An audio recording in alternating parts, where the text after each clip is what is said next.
Hi, and welcome to an exciting special Create and Grow episode and a book launch and celebration of all things I am, neuroscience, and our inner child journey. This is Janine Marie Letford, your keynote speaker on neurosomatic creativity and intercultural creativity and prismatic leadership. And I'm excited to be here today to just really have a wonderful conversation as many of us are on our own journey of self exploration, self expression, and just being the best that we can be. We are going to really talk about the book that is officially coming out this weekend.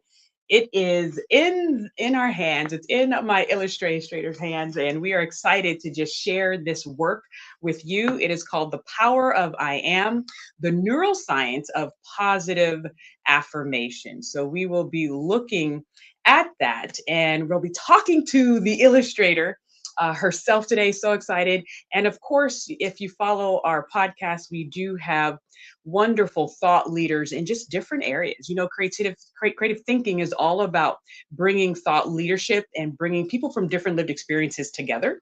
And that's really what we want to do in our leadership, really advise leaders and people who are looking to grow in this field to get out of your comfort zone, get out of your bubble, get out of your silos. You know, I'm an educator by trade, and I don't just hang around other educators. I have people from different fields, from all walks of life, that really add to my creative thinking. And so that is what we're going to do today. So let's not delay. Let's bring on some of our guests.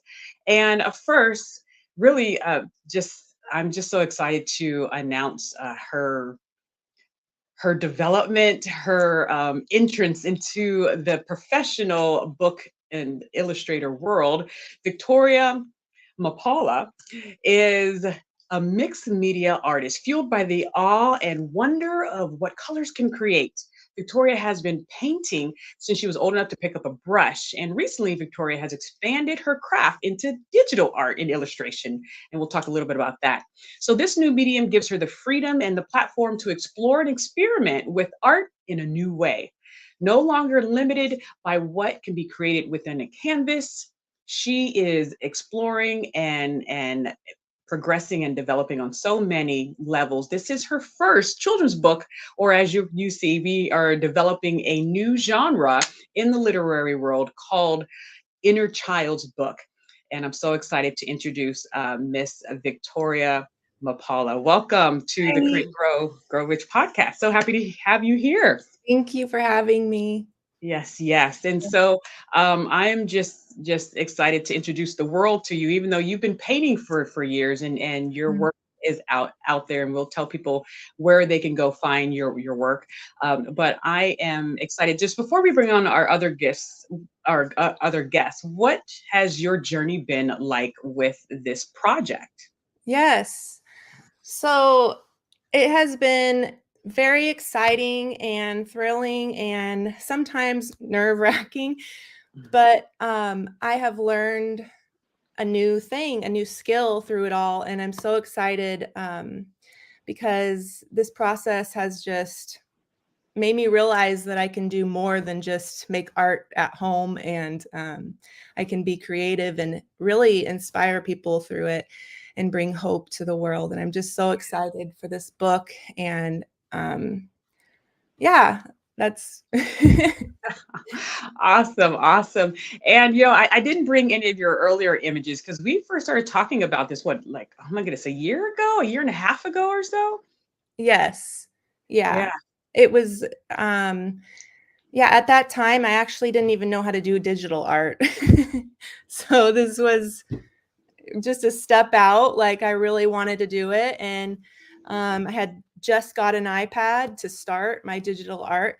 And I said yes. And really each page of the book, some of them came together right away and some of them took a month long. It just every page is so different and every page is its own journey. So Yeah. yeah. Yes, yes. I love this one. This is the one that you drew. You took some pictures of my niece who had her little ballerina outfit on, and then looked up Misty Copeland, who is the first African American dancer, a principal dancer of the American Mhm. ballet group, and beautifully made. I Am Worthy.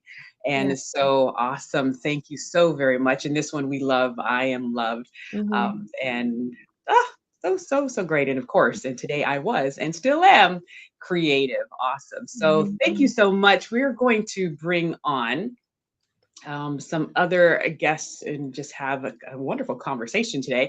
My next guest today, you've seen her on on another podcast, and those of you who have called us out to come train and teach in your organizations, we've talked together. Miss Camie, she is recognized as the Healing Harpist. Yes, she plays the harp beautifully, and she's a certified clinical musician, speaker, author, and two-time breast cancer survivor and thriver. Sorry, she's a breast cancer thriver who loves empowering others with unique perspectives on how music, resonance, and honest self exploration creates bridges of compassion within ourselves and empathy with others. Yes, she is one of our empathy and musician experts on our cafe teaching team, and she's a pioneer in the field of heart therapy. Those of you who follow my work, you know that we are really getting into music as medicine, not music with medicine, but music as medicine. And she is definitely one of the thought leaders in that area. She's co-authored 2 clinical trials and several pilot studies demonstrating the effects of brain of music on brain waves, the immune system, and anxiety levels. Welcome to the show, Miss Amy. How are you? Need to unmute. I'm doing great. Good to have you here. And you certainly you saw the book and you actually looked over it through me. So thank you so much for just making it even better. You caught some mistakes that I had to be aware of and fix. So it's always great to have an extra pair of eyes on the work. And thank you for being here. What are your thoughts really as we continue the conversation, you and I and our teaching team, about the power of music on our leadership development? You know, as a musician, I started piano when I was 5 years old, and both of my parents are music teachers. So for me, music is life. And, you know, the more we get into recognizing all of the components of music, I mean, I really feel like we embody all of the elements of music anyway, the rhythm, the structure, the form, the timbre, the dynamics. And as we move into training and using music just as a conversation starter, because we all have a relationship with music, then we can expand these conversations of, you know, forest resonance, how powerful, what's the energy that we feel when we come into a space as a leader, as a team member. Um, you know, we can explore bias. You know, what is your favorite kind of music? Why do you like it? If I said a certain type of music, what's the image that comes to you as to the type of people who might listen to that? So it's like music can just be used to open conversations about empathy and compassion, expanding how we perceive it. You know, I just recently had this aha moment of, oh, wow, I could listen to music as an expression of another human being, you know, instead of as a musician who's like, oh, how am I going to play it? What's the rhythm? How's, you know, I'm taking it in from one level, but wow, another human being actually created that. And it just Yeah. deepens that level of connection. Yes, yes. And I love the quote from Abraham Lincoln that I had it on my wall in my classroom when I was teaching. He just talked about like the power of writing, and you can communicate with the dead, and you can communicate with those yet born. And that really just stuck with me, just the power of communication beyond generations, beyond cultures. You and I do a lot of cultural competency work and things along those lines. So I could talk to you for hours about this. Thanks so much for jumping in here and giving your story, your I am story. And so next we have to the show, Miss Tiesha Harrison. And now I just met her within the past, I think two months or so. She reached out, really intrigued with some of the work that we were doing with neurosomatic creativity. And she's a storytelling visual artist, right? She uses art to educate, to engage, to uplift and transform the community. She facilitates healing art workshops, right? So Amy and I are talking about the music as medicine and music as healing and communication. And Tiesha's over here using visual art and painting to basically complete the same objective. And so she's looking to healing art workshops and experiences to bring awareness to important topics like mental health and domestic violence. She has a very powerful story. And as an artist, her underlying foundation is to use her art to collaborate and bridge communities and give voice to those who have been silenced. There's a whole topic about social silence, so we could talk about that, but who have been silenced. And she welcomes others to fully embrace their undefined soul. And she will talk more about what that means. Welcome to the stage, Miss Tiesha. How are you doing? I'm doing well. And yourself? Wonderful, wonderful. Thank you for being here. And really, what does I am mean to you? And before we get into your background, just really, how do you communicate I am on a canvas? Yes. So if you look at my website, all my paintings have I am and then the title of the painting. And what I like to do is I like to paint in positive affirmations. And so I use my life experiences as positive affirmations. So you'll see here, I am empowering grace. I was working on blooms of expression. This is my most recent part of my most recent art collection that was highlighted and displayed at Axiom Venue in Peoria, Arizona. And so I use my life experiences within my paintings. Mm-hmm. Yes, yes. And I am flourishing. I am a ray of sunshine, and there's these sunflowers that keep coming up as well. So we're definitely going to touch on those reasons as well. And last but certainly not least, Miss Kryah she's a 24-year-old multifaceted force and captivating blend of grace, resilience, and poetic depth. I just met her as well. I love just meeting new powerful women doing wonderful things. That's in alignment with what I'm doing, but still different, right? And beyond the runways, yes, she is a model, right? Good old like Tyra Banks, working that runway, but she's brilliant as well. And she has profound verses of her poetry, that she shows just the shadows of trauma and emerge as a beacon of light. Kryah's journey is a testament to the human spirit's capacity for transformation and the power of self-love and taking care of your inner child. And the second I saw her use that term when I first interacted with her poetry work, I was like, I have to meet this woman. Who is she? She's using the term inner child. And I just wanted to really just to connect with her and possibly just share a platform so she can share her work with our audience. Please welcome to the stage, Miss Kryah. How are you? Hello, hello. How are you? I'm doing good.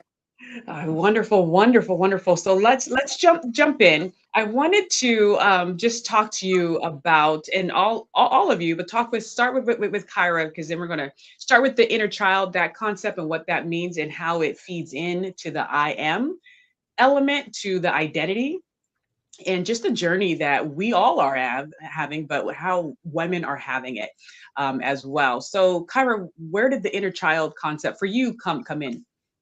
It came from me when I was inspired by my pain, honestly, and having to parent myself and figure out how I can heal myself without ever having any guidance or anybody to really look up to do that. I had to really just submit to myself and my spirit, and in that I found that gratitude keeps your heart light and like makes me happy. And every morning I get up and I write my I am affirmations. You kind of see them. I have a little painting back here. I am safe, I'm healthy, I receive money in time when I need it, I'm protected. I am affirmations, honestly, just they help my heart and my spirit, and it's the little things that make me happy. And I believe that for a lot of us, like, it can be very beneficial as well. So I was just really inspired of wanting to heal myself and wanting to be a better person for future generations, for me and my siblings and my children when I have kids, and those kinds of things. That's amazing that you're thinking beyond. You're thinking into the ripple effect of that. And what made you really start to write a poem about the inner child journey? You know, and then we are going to watch your production of the poem Yeah. here. Yeah. Honestly, I got to a certain point to where I think sometimes when you go through a lot of things, you have a choice to either really heal yourself and take advantage of like your certain situation, or you drown. And I refuse to drown. So I was like, I need to pick myself up and I need to figure out like what is wrong with me. And so in doing that, I just started journaling. And then through journaling, I was like, wow, I really enjoy writing. I was journaling and my journals were sounding like poems and I was reading them back to myself and it was healing me to read these things back. So I began just writing and I thought I was journaling for a little bit. And then a year later I went back and I was like, oh, wow, I'm formulating this like as a book. Like this is a book. I'm making a book and I didn't even know. So I love that. I didn't even realize that. And feel free. I'm like the moderator, so if anyone else has anything to jump in with, had anyone else find that journaling, or for all of you like sketching or whatever, that it just morphed into something that you didn't expect it to? Yeah. So Yes. when I was going through cancer, I've gone through it twice. And my first diagnosis, I knew it was an opportunity for me to remember how to love myself again. And so I started journaling, and my whole journal is available on my website. And from my journal entries, and I journaled again 2 years later when I was diagnosed a second time. And that was really when I started this conscious self-care journey and really looking at deeper patterns, deeper pains. And those writings became my book, A Loving Life, All of It, A Walk with Cancer, Compassion, and Consciousness, as well as the I Am photos that were taken going through chemo. And we can talk about that a little bit later if you'd like, or now if you hold them up. So part of my journey was really, who am I? Why, when I don't have hair? I remember looking in the mirror after chemo and all my hair was gone and I was like this, and I felt like Gollum from The Lord of the Rings. And it was like, I want to capture this because I don't need my hair. I don't need my eyebrows. I don't need all of this. That's not who I am. And this wonderful photographer friend, we just went and we just took these beautiful photos. And, a year later, we realized, oh, there's a photo here that aligns with a life lesson that I learned. And so it just kind of magically came together. Yes. Awesome.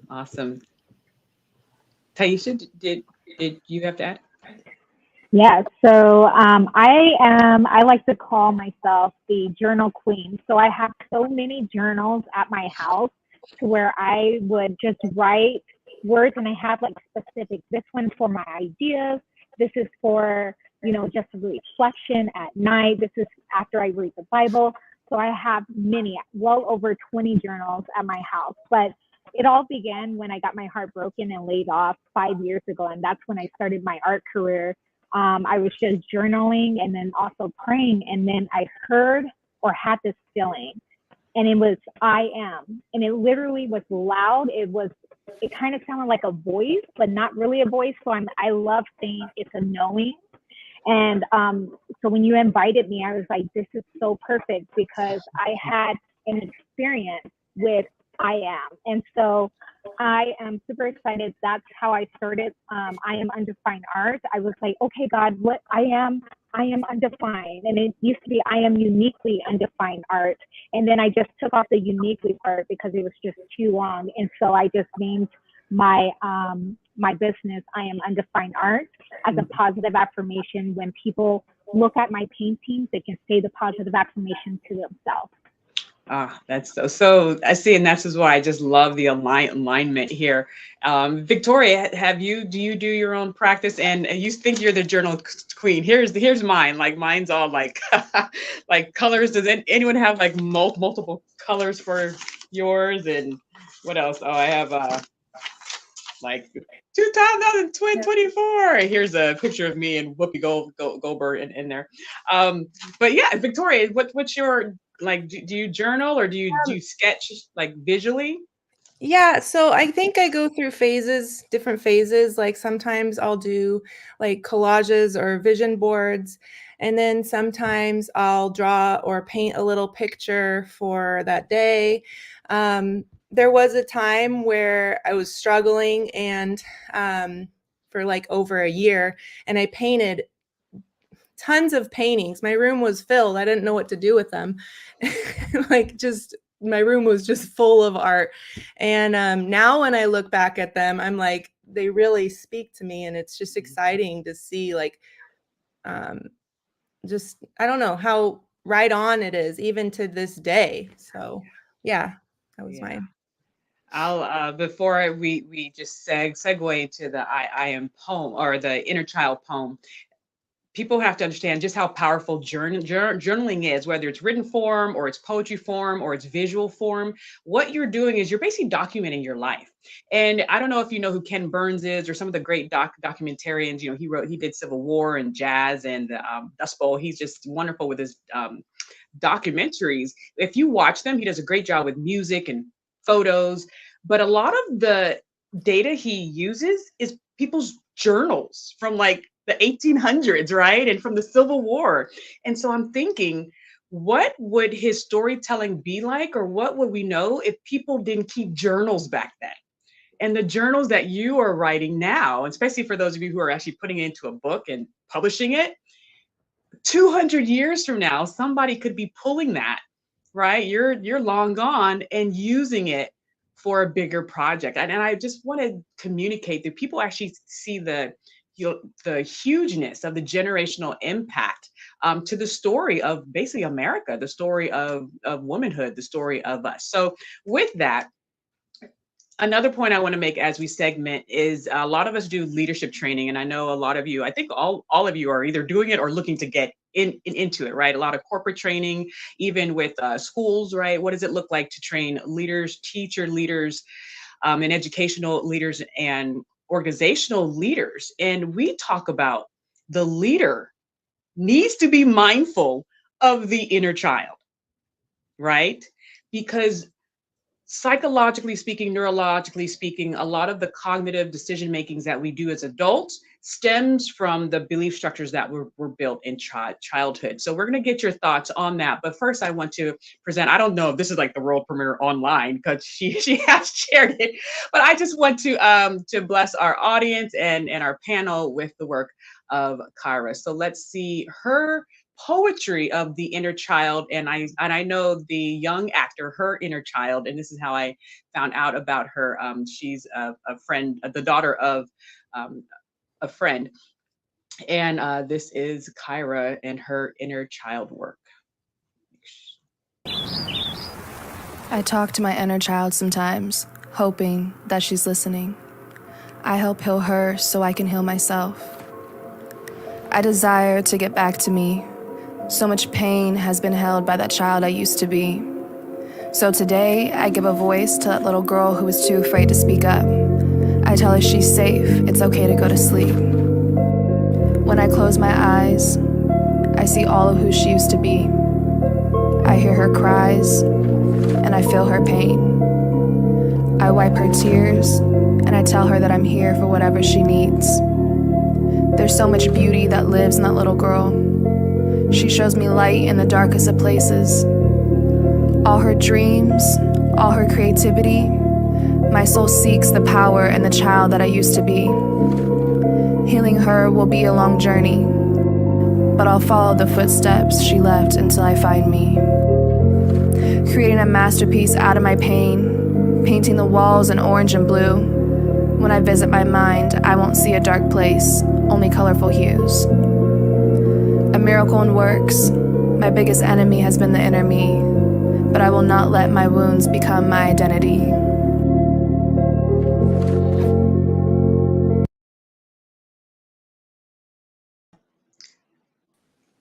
So what were your thoughts when you just saw that out there for the public?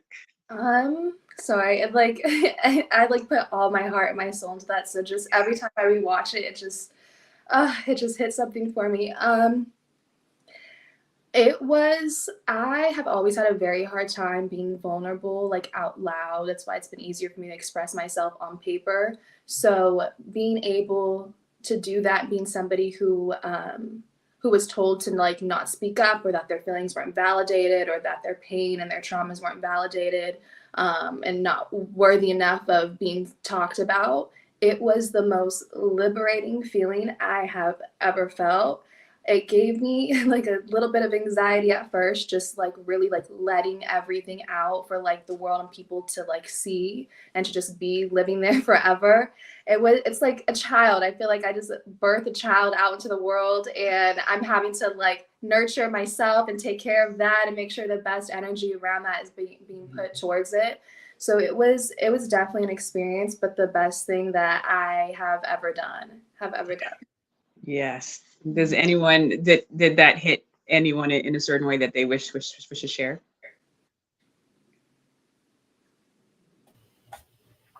That was so beautiful. Thank you. Thank you. Oh my gosh.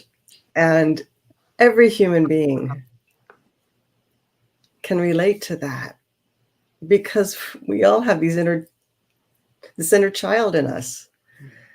And I feel like so much of what's happening outside in the world is really a reflection of what's going on inside each of us. And as we turn the mirror and have the courage to go inside and reawaken all of these aspects of ourselves that really cover and protect that true essence of self, of who we are at our core, it's not easy, and it takes work, and you have to be willing to face the fears and the traumas. And I know personally that's things I've been on this inner journey for 25, 30 years, and I'm going through things within myself right now that I could not even imagine having to look at. And so it's a continual process that takes self-compassion, radical self-compassion. Yeah. So thank you. Yeah. Thank you. And something that she shared, that I want to see if the rest of you resonated, and if you have something to say about the work of art, please share as well.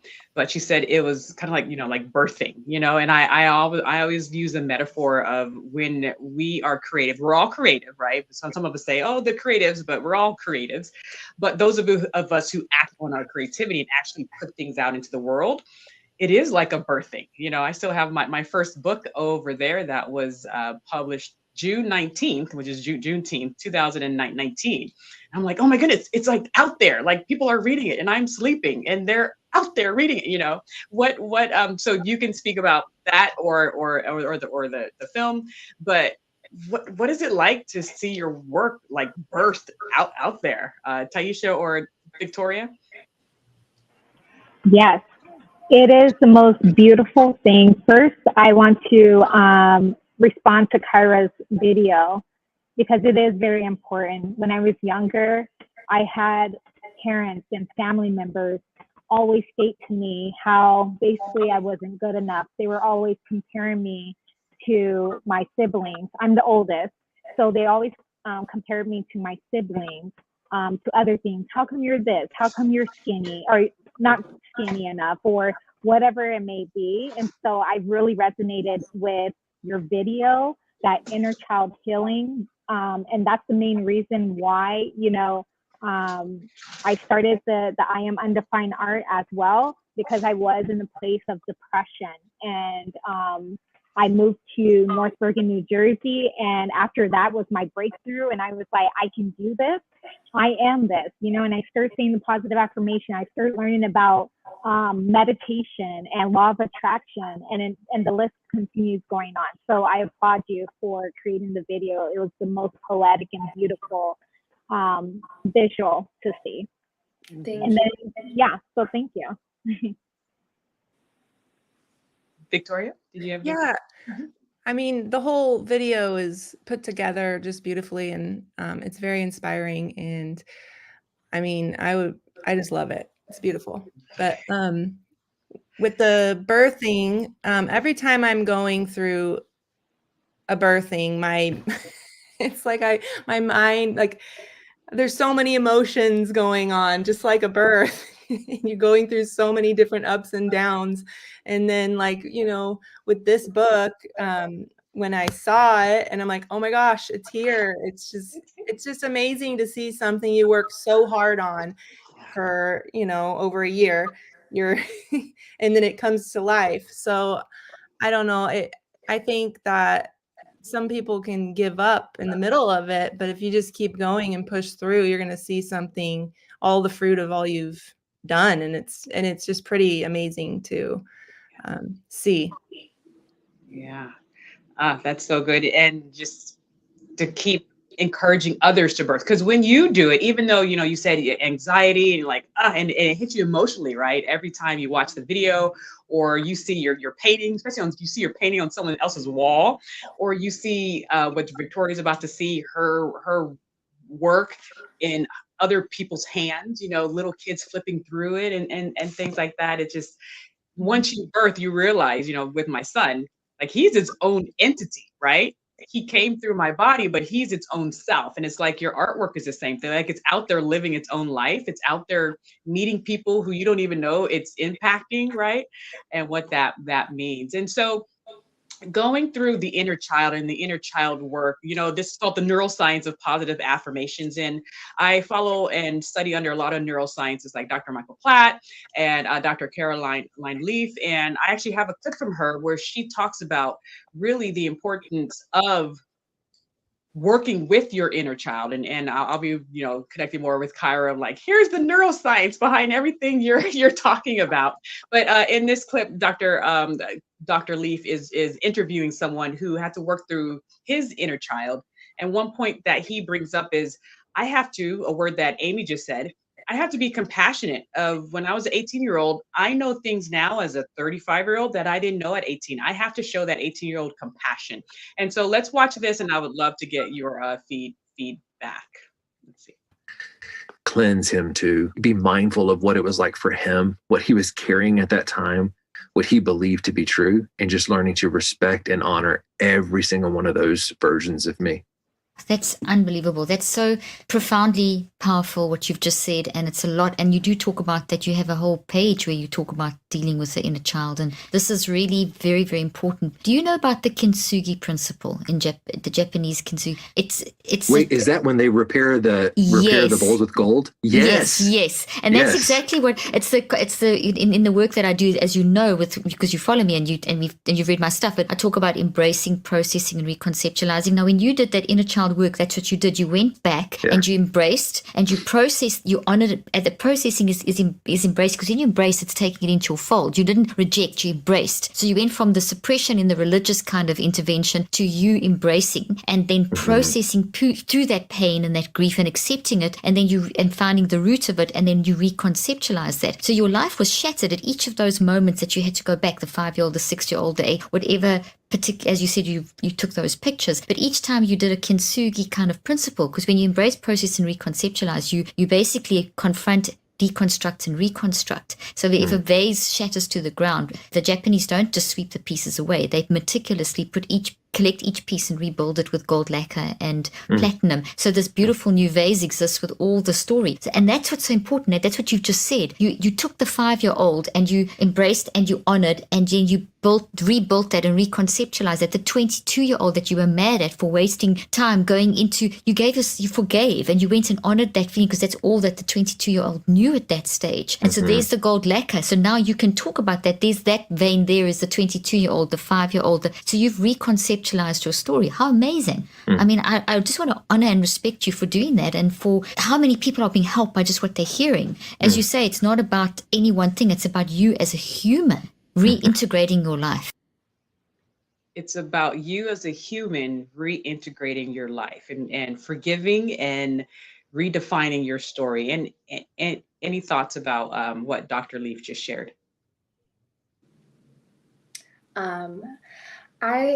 just want to point out, she had said forgiving. And I feel like that's one of the biggest things, because a lot of the times we focus on forgiving other people and for hurting us, but sometimes we've hurt other people. We've made mistakes and we have to forgive ourselves. And forgiving yourself, I think, is one of the most hardest things to do, because it's hard to take accountability sometimes, especially when you were in the wrong and made mistakes, that even if you've had the most genuine intentions, like we've all been there and had to forgive ourselves for things, and probably are still trying to work through forgiving certain things. So that is something that I've definitely been on a journey for a long time, is forgiving others and forgiving myself for also not being the best version of me to myself, not the best version of me to other people during certain phases of my life. But it's growth. It's definitely growth. Well said. Yes. And I would have to say, the reconceptualize, when she mentioned that, I believe that I'm doing that through my painting. It's like, how do I want to see myself, right? And I'm pouring out my soul, because all my paintings relating to my life experiences, but how can I turn that into beauty? And so I really resonated with when she said reconceptualizing your, whether it's in painting or poetry or dance or even playing the harpist, that is like totally amazing. Yes.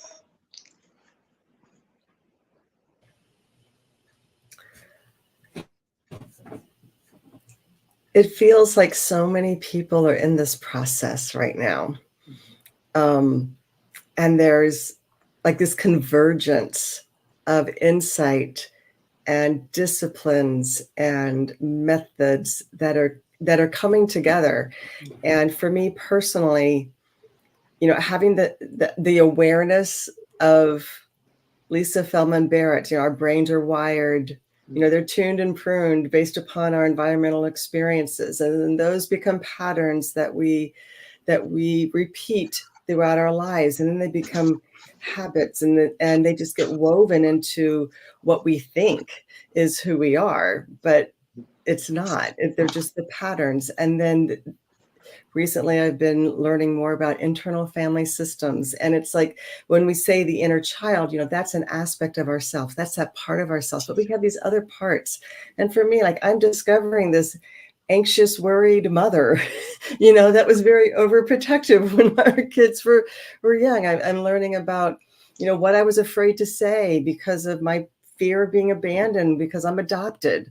There's all of these parts of ourselves, and they have, it's like the strings of a harp. They create the fullness of who we are, and we need them all because they all create the fullness of the sound, the fullness of our experience. And there's no bad parts. And that's actually one of the books that I'm reading by Richard Schwartz.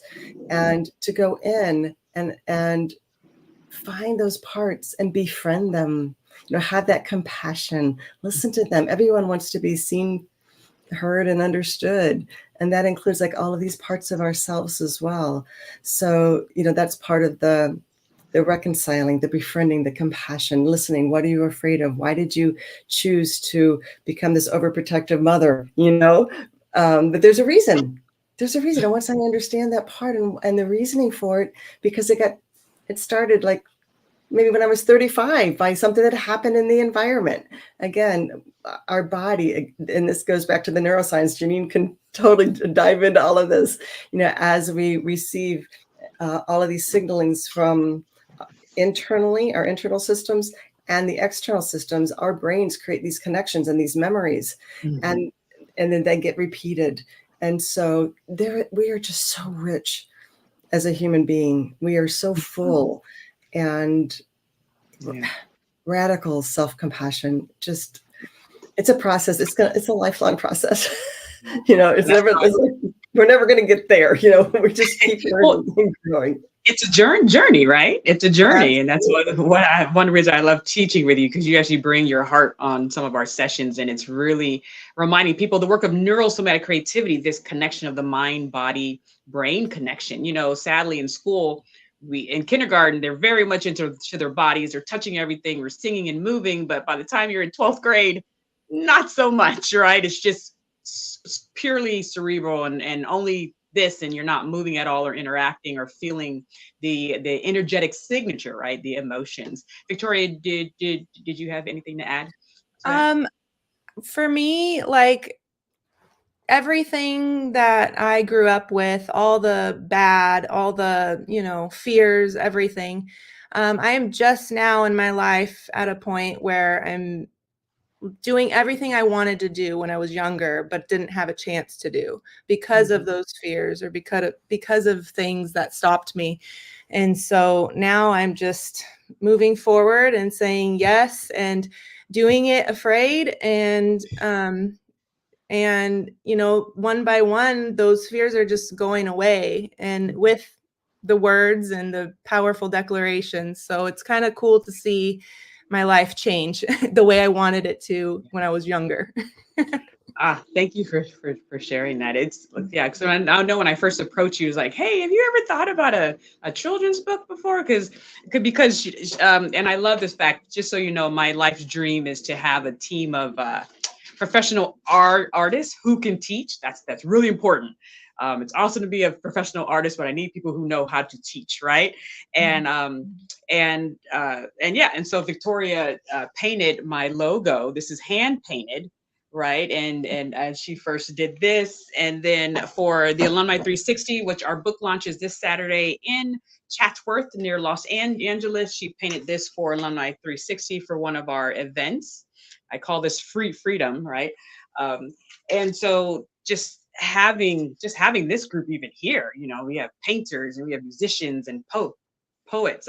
We're just trying to communicate to corporate America, of course K-12, but to corporate America, that this type of training and development is needed for all levels, but especially leadership. They have to be connected physically, emotionally, cognitively, and spiritually, basically, as well, because leadership it's the platform has changed. There's no formula. You have to be agile. You have to be sensitive, picking out the nuances of people, of systems, of what's going on within the workforce and the landscape. So people with an arts background where they're standing upon arts training are more agile in that area. And you did mention Dr. Lisa Feldman Barrett. This is her book, 7.5 Lessons of the Brain. Wonderful, wonderful book.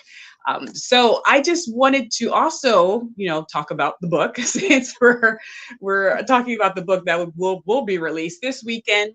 And Kryah is looking to perform, and Victoria will be there signing her first inner child's book for the first time as well. I wish everyone could come, but you're more than welcome to if you want to get to LA. But ladies, what is your I am statement? I sent you the book to look over, and these are just a few I ams, right? And I come from a faith-based background, so I believe in just the power of the I am and what that means for me spiritually as well. But which one really resonated with you, either the I am or the visual that Victoria created with the I am? Anyone can jump in. I naturally went to the I am confident with the musician. Although the other, the I am worthy, I am loved, those are also I am statements that I had with some of the photographs, and I am compassionate. But I remember the fear of expressing my unique music, the music that just wanted to flow through me, and that feels so vulnerable. And for everyone, I would imagine just sharing your unique expression has this essence of vulnerability until we're very, for me, it was just knowing that all of these expressions are highways of connection, highways of communication. It allows my true soul self to move through and out into the world and to feel that the confidence. I appreciate that word, that affirmation being aligned with the musical expression of I am confident. It's not that I know, it's not that I've just been trained. It's like, I'm confident. This is my love. This is what I want to share with the world. So that was the image that called to me. Awesome. Thank you so much for sharing. I really loved I Am Blessed. That really resonated with me because it all started with me like praying. And every single time I pray, that's part of my process when I'm painting. Before painting, I'll bless the painting. And I hear it a lot from the community because I work, you know, working with different organizations providing the healing guards. They're like, oh my gosh, Tiesha, how are you getting all of these gigs and other things? And I'm like, I give it to God. I'm like, God is leading the way. It's not me. It's a bigger picture than what I imagined it to be. So I Am Blessed is the page that I really resonated with. Thank you. Thank you for sharing. I really resonated with I'm Worthy. That I had to go, I flipped through the book back and forth a few times and I kept going back to that one and I just like kept striking me. I mean, the painting itself in general was really inspiring, and just the word I'm worthy, I feel like especially as a woman, my go-to I am affirmation is I'm divine.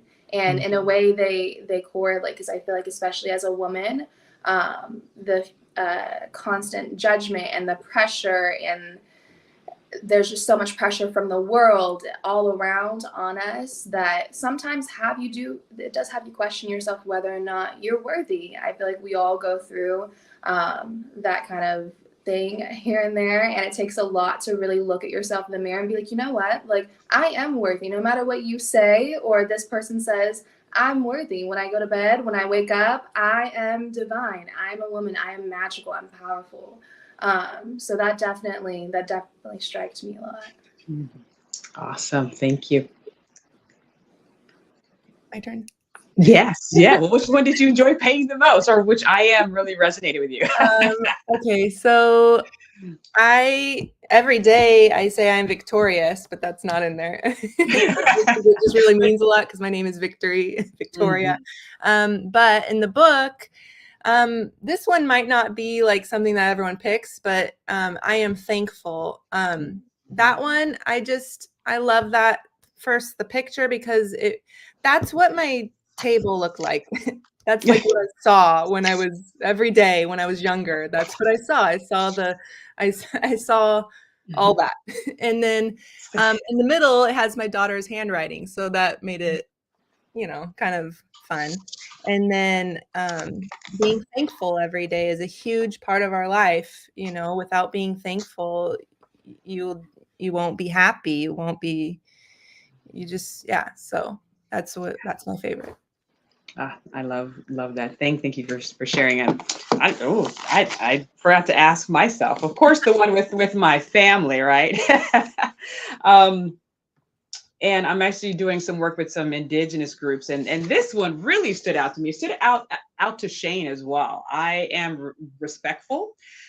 First, visually, your ability to get the lines on the elder woman's face, just the clarity, like I felt her wisdom come through the page, right? And to be able to do that visually was like I said before, it was just great watching you pick it up for the first time, your device, not having done anything, and seeing your images. I really should have uploaded them, seeing your images from when you first started and seeing the final. Because, coming from an educator point of view, especially people who work with young children, like a first grader in September is way different than a first grader in June, right? That's 10 months of developing. And so I almost kind of like had that experience with you. It's like, wow. And Shayne, who is a designer, so he has an eye for that. She's like, wow, you can really see she's really honing in and developing your digital craft. So congratulations and kudos to you. But yeah, they all speak to me. I am period. And so I don't know if you had a chance to read the back matter at all, and I'll go over it quickly, but just wanted to get your thoughts. So, of course, the reason why these are inner child books, and we're starting a new genre, there's fiction, nonfiction, fantasy, business, self-help. The reason why we're starting the new genre of inner child books is because it looks like a children's book, right out the gate, but it's actually meant to do basically what the work of Kryah and a lot of us are doing, is to help people connect with their inner child and to start if there's a healing process that's needed, or even if there's just a discovery process, right? No matter how old you are, there's a part of you that still wants to be creative, and kind of like what you were saying, Victoria. I wanted to do this a long time ago, and now I'm just finally getting a chance to really explore this part of me. And I believe that's how we were made, to stay curious, stay creative, and stay in wonder and in awe. And so I'll be developing like workbooks with each one, like some for adults and some for kids and some for teachers and some for parents. But this is for everyone. And so I didn't want to call it a children's book, because then people's biases will automatically regulate it just to kids. And I need parents, which I've had a few parents reach out. It was like, I know this book, I'm reading it to my son, but this is helping me as well, right? So what does that look like? And so I just wanted to see which part resonated with you of the back matter. The back matter is the part where I do talk to the adults. It's a little bit more for text. And I talk about the consciousness, that your unconscious mind, your non-conscious mind is huge. Dr. David Eagleman says your conscious mind, the part that you're aware of when you wake up, the part that wakes up when you wake up, it's the broom closet in the mansion of your brain, right? Your unconscious mind is actually running this show. And that's why all of your work is so important, because you're getting people to tap more into their unconscious mind and to do the work that has to be done. The power of our words, what words do to the brain cognitively, using music and rhythm, right? If you saw the Kyra's video, she had music in the background. There is a rhythm to the speech, and we're actually looking at what poetry does on the neural level, and using movement, right? I won't ask you to get up and do whatever your favorite I am statement. I do have people get up and use their body. Like, how would you communicate that with your body? But did any of those areas resonate with you? The power of music, the power of movement, symbolic representation of a concept. That's basically what Victoria had to, okay, I am bold. Okay, what does that look like? What does boldness look like, right? Using my body, using a symbol, using a picture. Any thoughts about these other things that you can add to your I am journey? So I wasn't able to read that, the back matter. It wasn't included, but from what you mentioned about movement, words, that is all incorporated into the process of my painting. That is my process. So I'll turn on music, and different melodies have a way of moving my body and the brush strokes on the painting. And so, yeah, like I really love that. And I love, reading beforehand, journaling beforehand. Yeah, so. And that's huge. And before we go on, can you quickly give the backstory and the impetus of why you started this? Just so people know where you're coming from. Yeah, for Sunflower Soul Project. Yes. Of the story of what helped you start. Yes. So December 19th, 2021, I lost my sister to domestic violence, and I wanted to dedicate my life practice and business to helping others in the trauma-informed community and domestic violence thrivers is what I like to call them. And so I had created Sunflower Soul Project. One morning, about a little over a year and a half ago, I was struggling. I was like crying historically, and I could not stop crying after dropping off my best friend at work. And I saw a mural on the right-hand side, and it was of a sunflower, and it kind of calmed me down. It took another 15 minutes, but it was safe enough to drive home.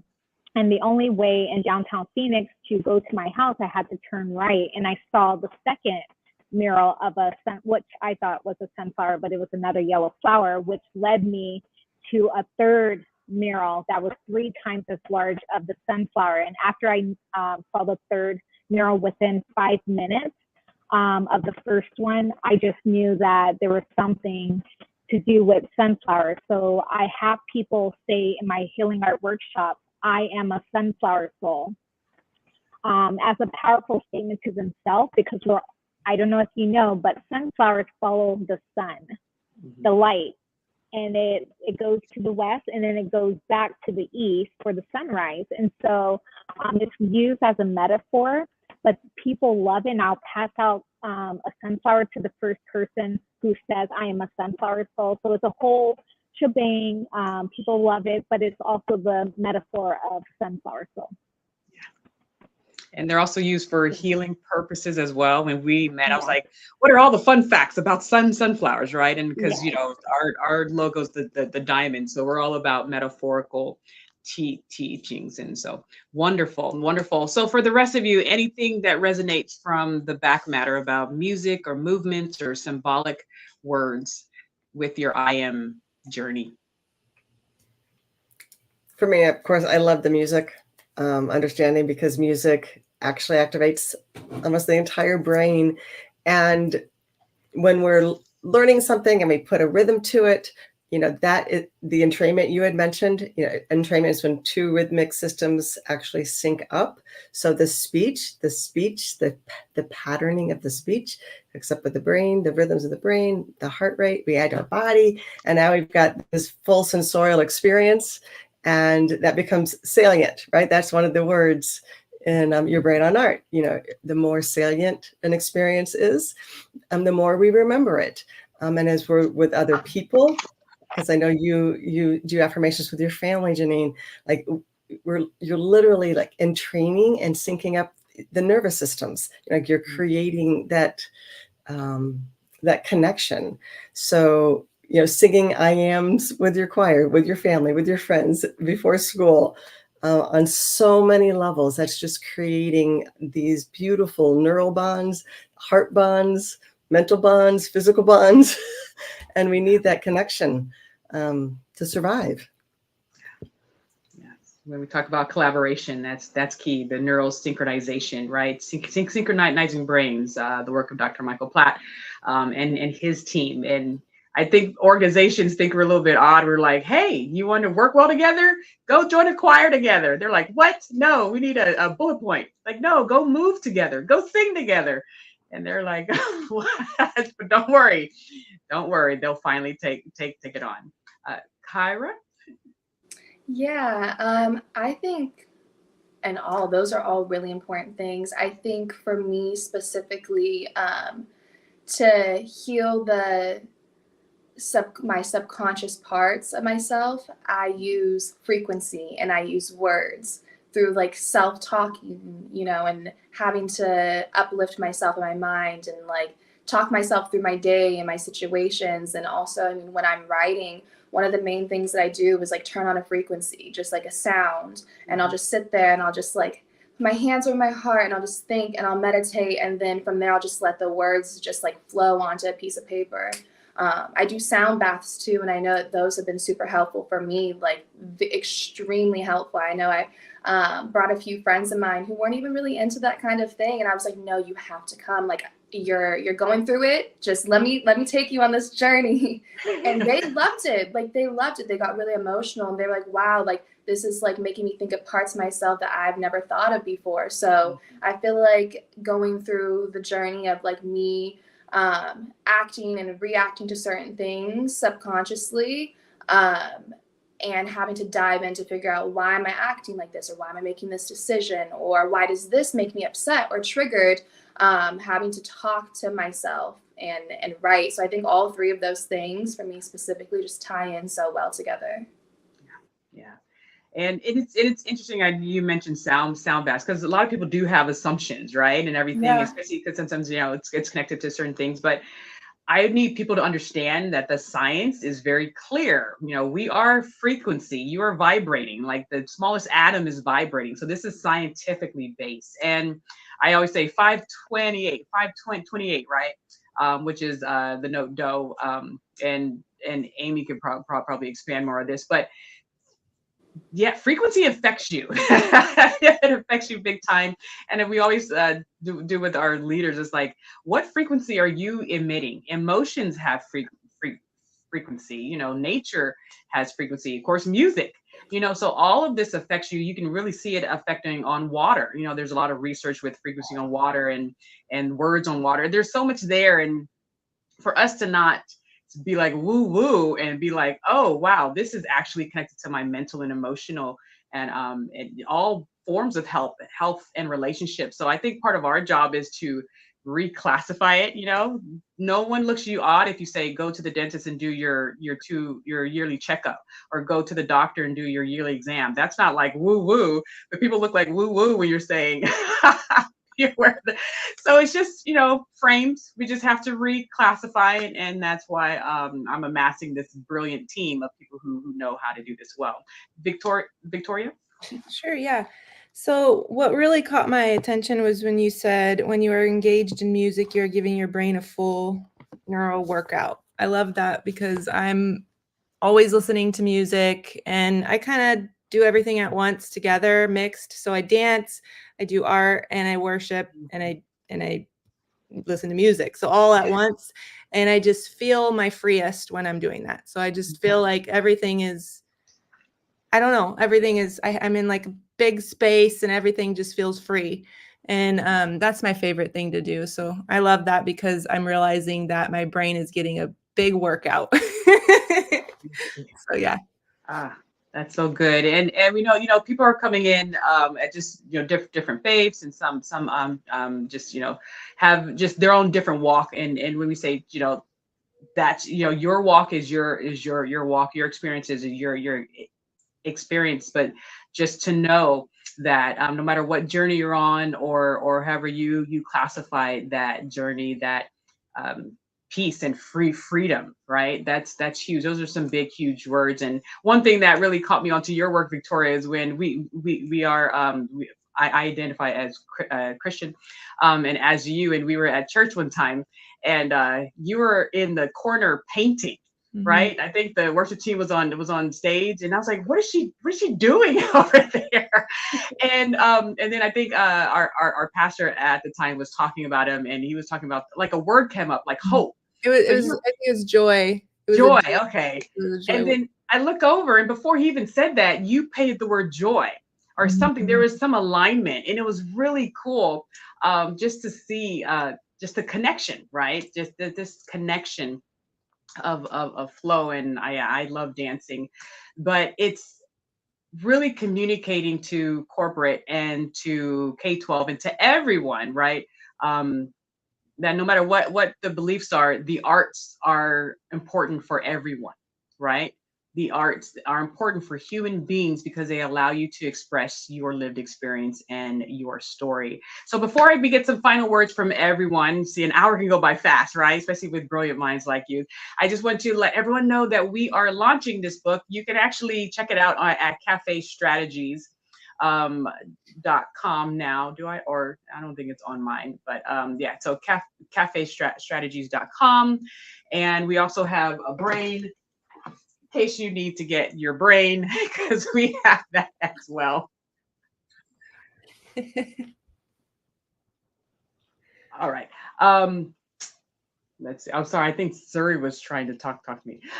So we have that. And it's also the 10-year anniversary of Alumni 360. Alumni 360 was a nonprofit that I founded 10 years ago because I was just like, the kids are, you're learning math and you're learning meiosis and mitosis, but no one's telling you about life skills. No one's telling you about financial literacy. No one's telling you about emotional regulation and how to connect with people, and all the things that you all know are so important in this adult life, just processing life and people and getting through and flourishing while you're getting through. No one's kind of giving them that. So how do we empower the next generation with these skills earlier on, so they're not in their mid 30s trying to figure this out, but they have it, at 10 years old, 15 years old. So let's just quickly watch something about Alumni 360, and then we'll get your final gems. I always end my podcast with, what's a gem you want to leave with the world? So here's something about Alumni 360. We're celebrating 10 years on Saturday with the book launch of The Power of I Am.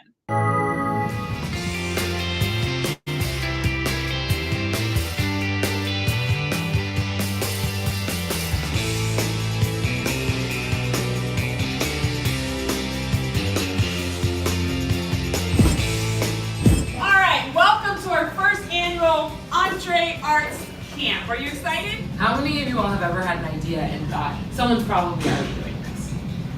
right?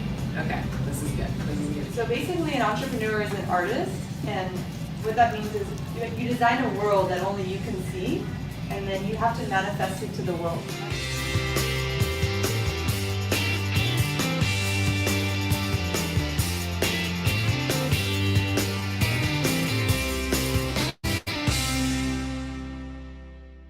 It wouldn't make sense for us to put ours in Target, but it would make sense for us to put ours in Bloomingdale's.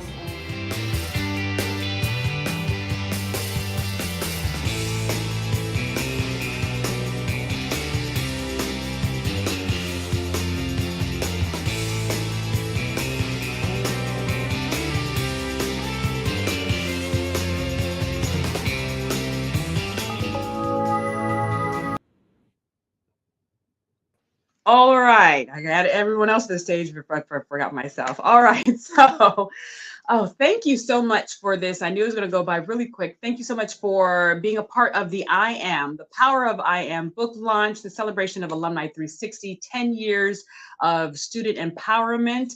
And we are the diamonds, we are the gems. So as we close down this wonderful conversation, what is one final gem that you would like to leave with our audience? Whoever wants to go first, just jump right in.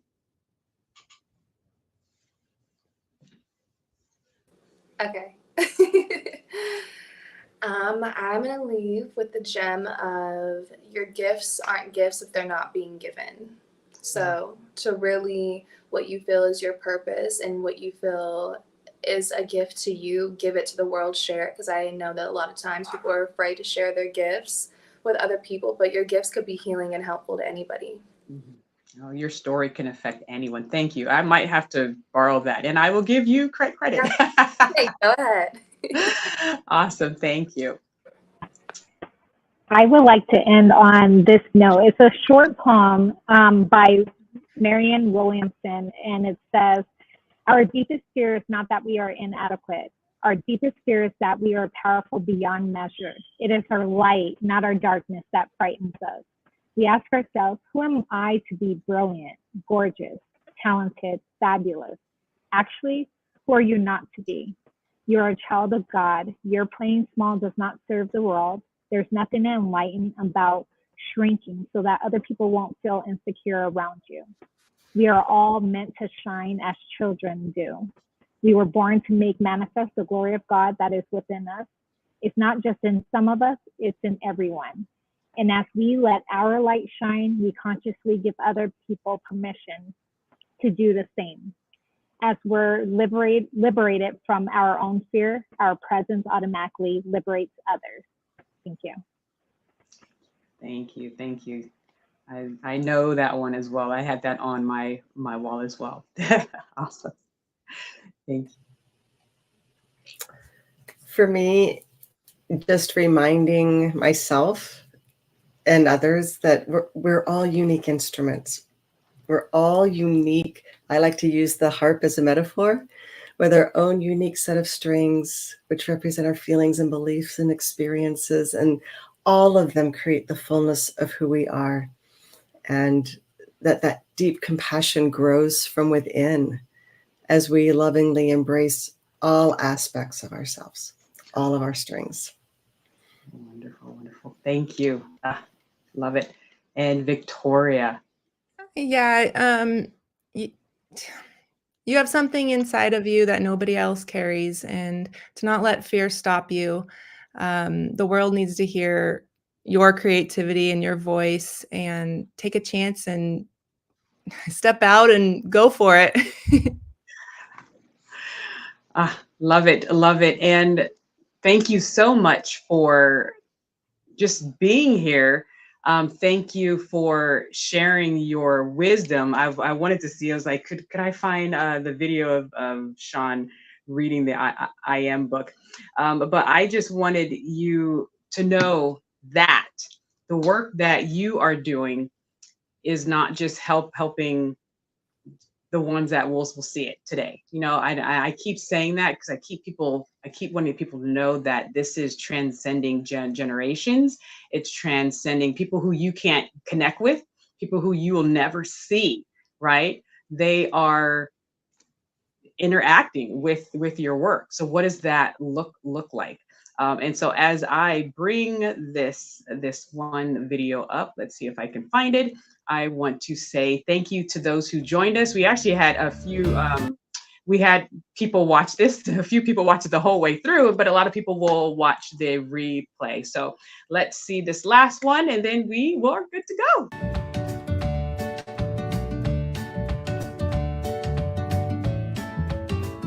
First premiere book reading of I Am. To open my I Am book.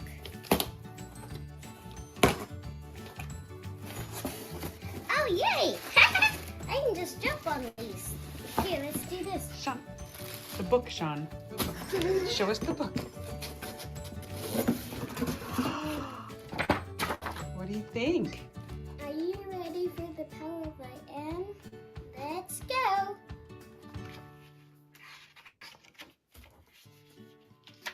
The power of I Am. I am blessed. I am worthy. I am loved. I am healthy. I am wealthy. This is the first time. I am confident. Compassionate. I am bold. I am respectful. I am diligent.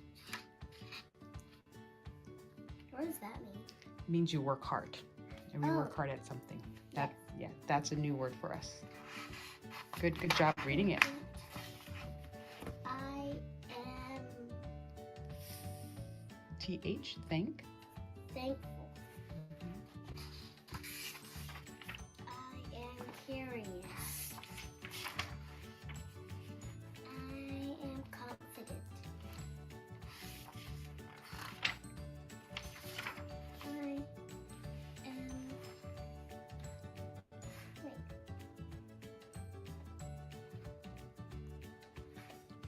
Do you see Shawn on that page? Where's little Shawn?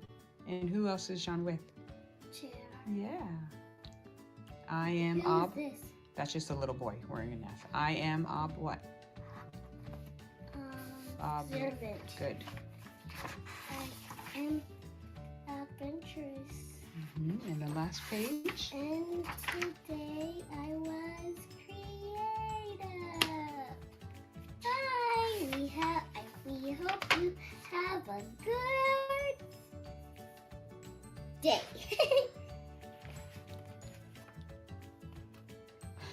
You're funny. All right, so thank you so much for joining us. We will see some of you on Saturday for the official book launch, and we hope that you continue to live a powerful I Am. Thanks so much, and we'll see you next time. Bye.